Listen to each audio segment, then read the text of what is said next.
जरा सोचिए, आप जाग रहे हैं लेकिन हिल नहीं सकते। आप कुछ बोलना चाहते हैं लेकिन बोल नहीं सकते। आपको अपने सीने पर भारी दबाव महसूस होता है और ऐसा लगता है जैसे कोई आपको देख रहा हो। ऐसा महसूस होना कि आपके कमरे में कोई घुसपैठिया है या कोई भारी चीज आपकी छाती पर दबाव डाल रही है या आपका गला घोंट रही है। स्लीप पैरालिसिस एक अजीब और डरावना अनुभव है जिसमें आपका दिमाग तो जाग जाता है लेकिन शरीर अभी भी सोया रहता है।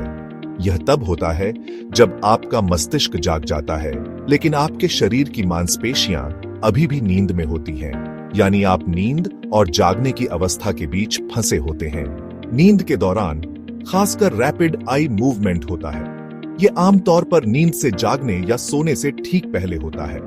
हमारा दिमाग बहुत एक्टिव हो जाता है और हम सपने देखते हैं ताकि हम अपने सपनों को शारीरिक रूप से न जिएं। शरीर खुद को अस्थायी रूप से पैरालाइज कर लेता है, लेकिन कभी कभी दिमाग जल्दी जाग जाता है जबकि शरीर अभी भी पैरालाइज रहता है। यहीं से शुरू होता है स्लीप पैरालिसिस। स्लीप पैरालिसिस इतना डरावना क्यों लगता है? क्योंकि स्लीप पैरालिसिस के दौरान आपके दिमाग का एमिग्डाला, जो खतरा पहचानने के लिए जिम्मेदार है, अचानक से हाइपर एक्टिव हो जाता है। मस्तिष्क और शरीर एक दूसरे के साथ समन्वयित नहीं होते हैं। आपको ऐसा लगता है कि कोई खतरा मौजूद है। साथ ही आपके दिमाग के वे हिस्से जो सपने बनाते हैं, जैसे कि विजुअल कॉर्टेक्स, आपके जागने के बाद अभी भी सक्रिय रहते हैं। इससे आपको भ्रम, हेलुसिनेशन होता है, जैसे परछाइयों को देखना, आवाजें सुनना या सीने पर दबाव महसूस करना। यानी दिमाग जागा हुआ है, शरीर जकड़ा हुआ है और सपनों की छवियां हकीकत में मिल जाती हैं, जिससे यह अनुभव बेहद डरावना लगने लगता है। यह किसे होता है?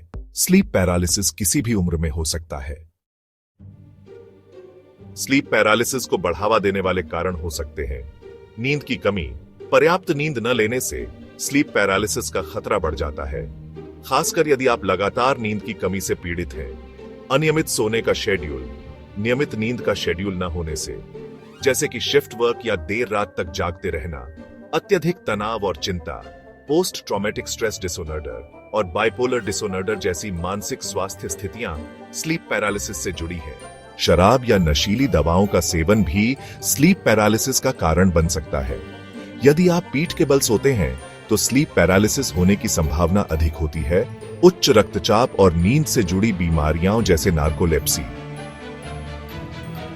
नार्कोलेप्सी एक मस्तिष्क संबंधी समस्या है जिसमें दिन में अत्यधिक नींद आती है, भले ही आपने रात में पर्याप्त नींद ली हो।